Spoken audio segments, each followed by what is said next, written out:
We're going to be in Luke chapter 1. Make references to Malachi, if you want to say it that way, not malarkey.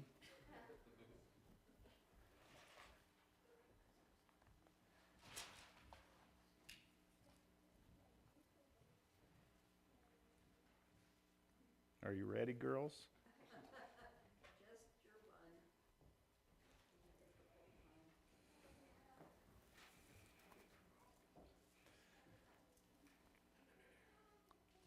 So I have a question for you. Are you afraid of the dark? I can remember as a kid, I just, we'd play outside as long as I was distracted and didn't get into some area I wasn't familiar with. I was okay. But if you got in a really dark corner or someplace that was a little strange, all of a sudden you can imagine all kinds of things, couldn't you? Are there times when you absolutely know that there is evil lurking around the next corner or behind that tree that's over there? If you've been in the woods and hunted, sometimes you hear strange things, a lot of conjecture about Bigfoot running around and those kind of things. We were listening or looking at a YouTube video the other day, two bobcats growling over territory towards each other. And if you've been in the woods and ever heard a mountain lion or a bobcat or one of those go off, it sounds like a screaming woman and just scares the daylights out of you. If you've ever been in those deep, deep woods or wilderness and been so completely turned around you didn't know what to do, a place so dark that you can no longer see your own hand in front of your face. Things go bump in the night. There's critters out there. And what assails you will not relent and just grows more severe. Your imagination, your mind begins to run away with you, but there is something even worse than that.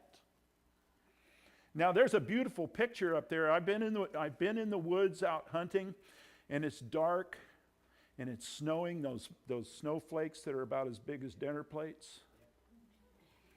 And there's no sound, except what a miracle it is to hear a snowflake hit the ground. Now that's incredible to me.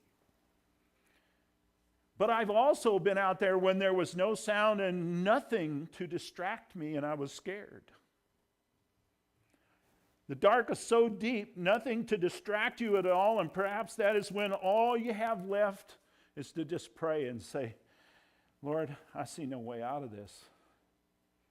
I don't like this situation I'm in. And the darkness just continues. There's nothing else there except you in the dark. And I know some of you have had those kinds of experiences, and you also know the terror that can be mental as well as physical. We don't like the dark, especially when our circumstances seem to have no hope of ending. So you become more anxious, and before you know it, you begin to hum.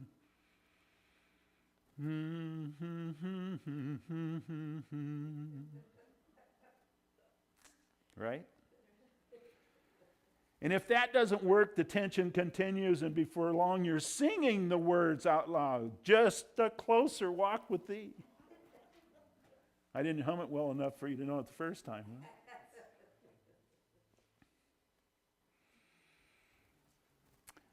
There is story after story of people struggling with no hope, sliding into despair. In Acts chapter 27, we are told the story of men and ship in peril, beaten by a storm that wouldn't stop. For many days, as Paul writes it, he quotes this, for many days no sun or stars appeared, and the severe storm kept raging. They were in the dark and buffeted. Finally, all hope was fading that we would be saved. I don't like the ocean either. I know Matt's had an experience that I don't like it down there. There's things down there that will eat you.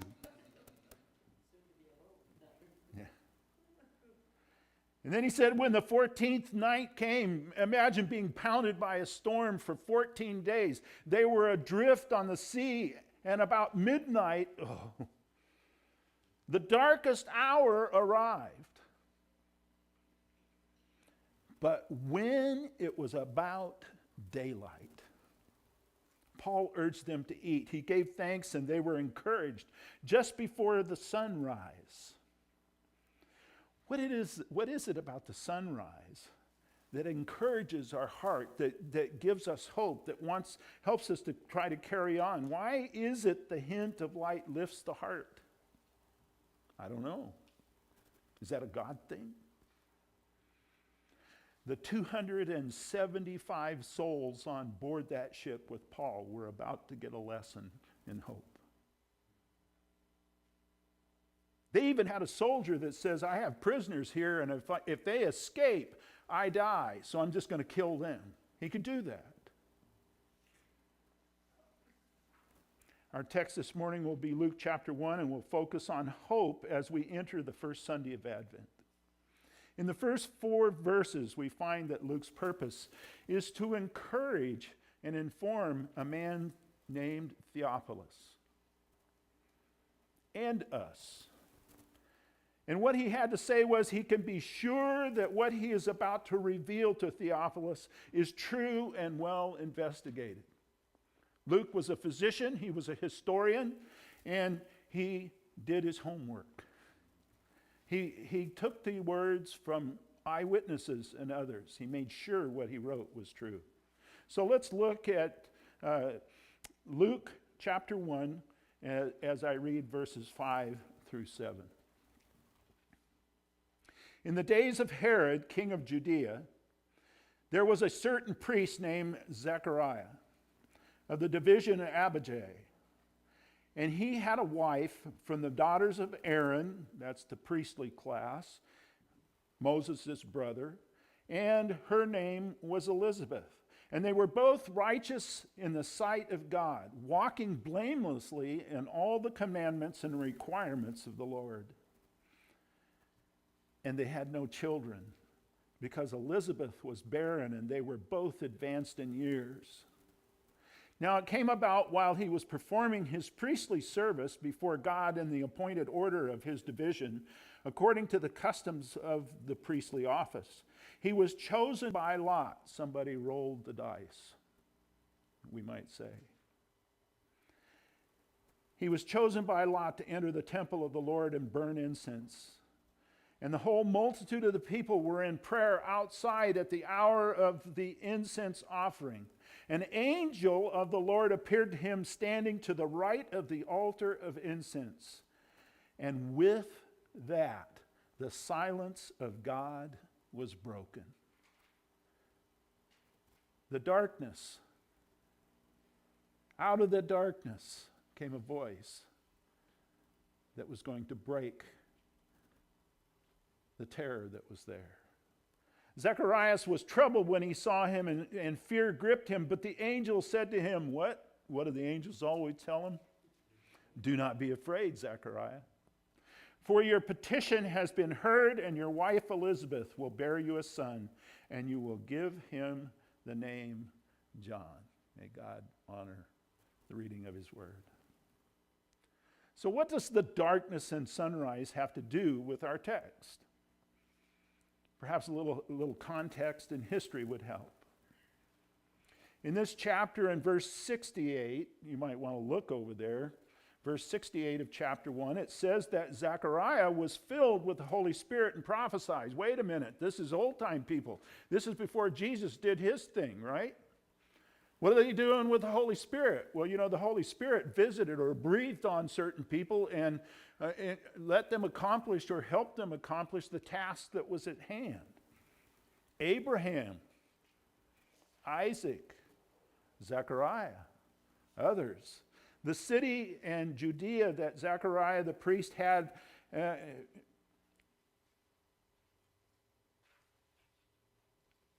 encounter with God, and his son John was to be the prophet of the Most High. That angel said, you're going to have a son.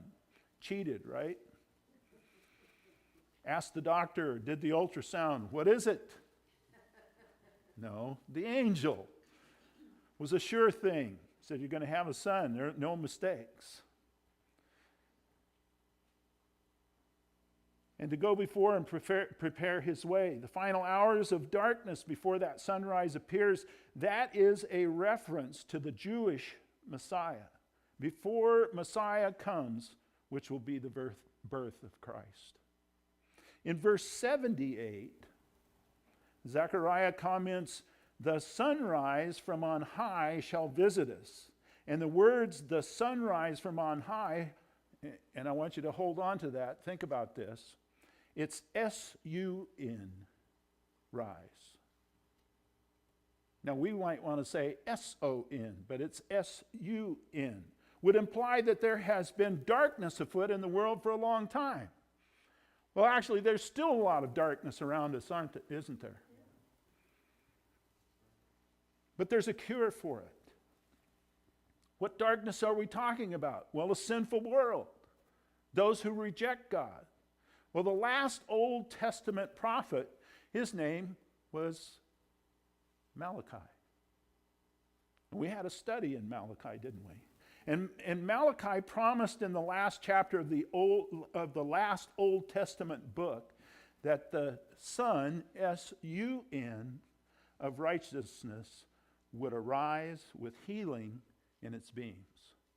Have you ever seen the sun come up and maybe there's some clouds, maybe there's something on the horizon that breaks the beams? I always kind of like to see the shadow of Mount Rainier in the sunset. But we're talking about the rays of the sun, and you can actually see the beams. You can see the differentiation as you look. Never look into the sun, right, without proper protective devices. And I know you've seen artistic representations of the sun coming into view, beams or lines representing radiating light from its circumference.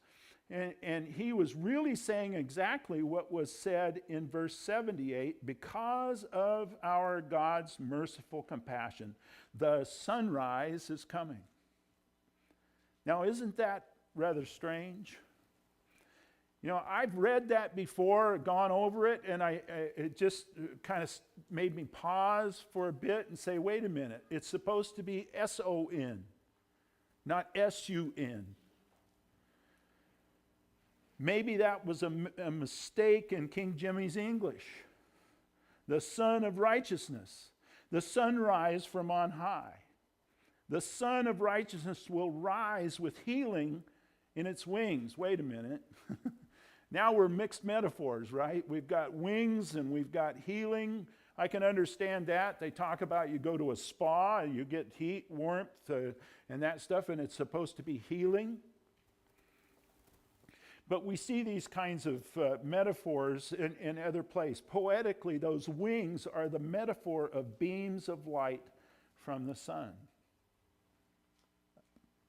Okay, you like poetry? There it is.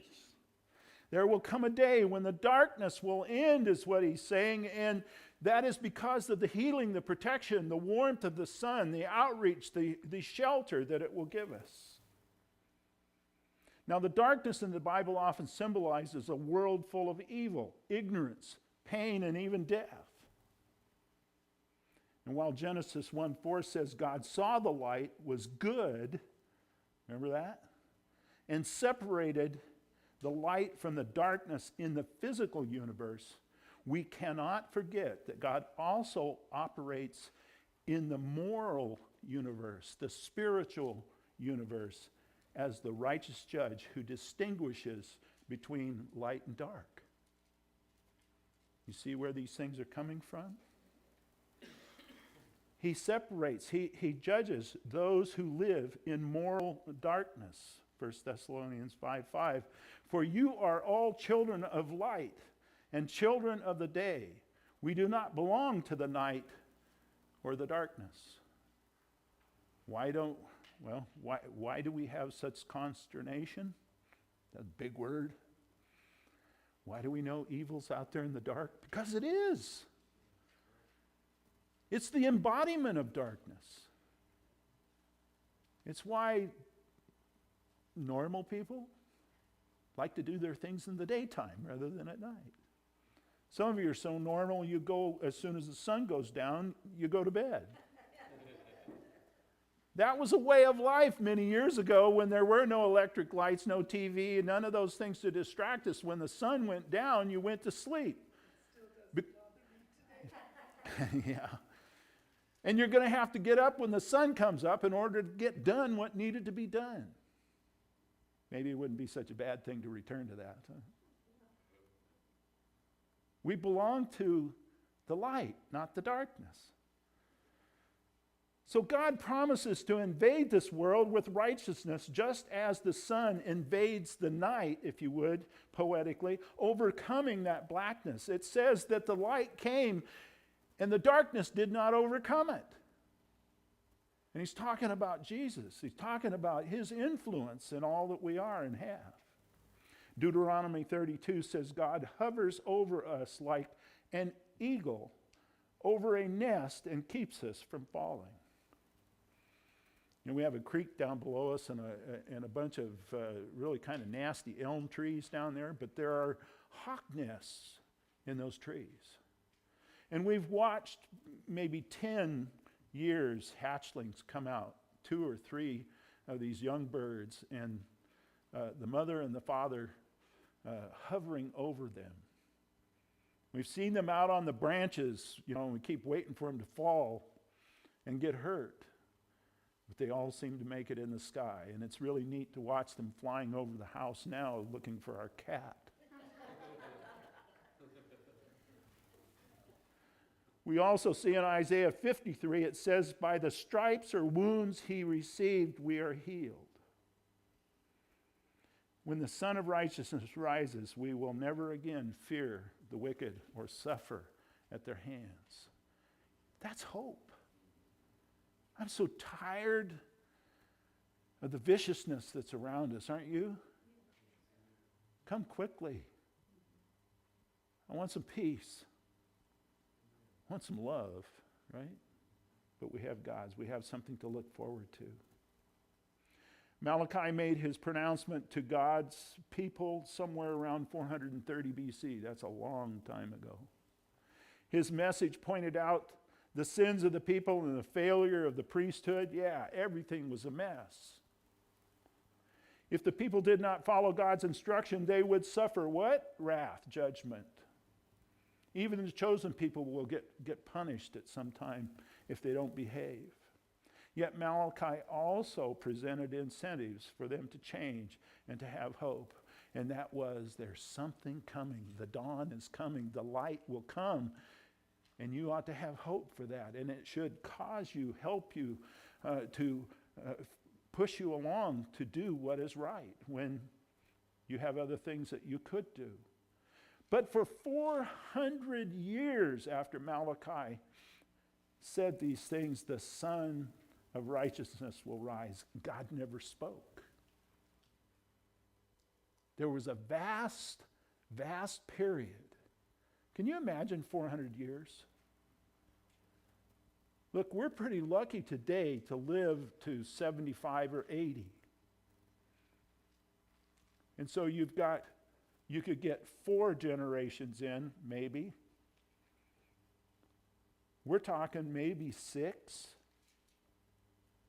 People living their full lives, helpless, vigorous, and helpless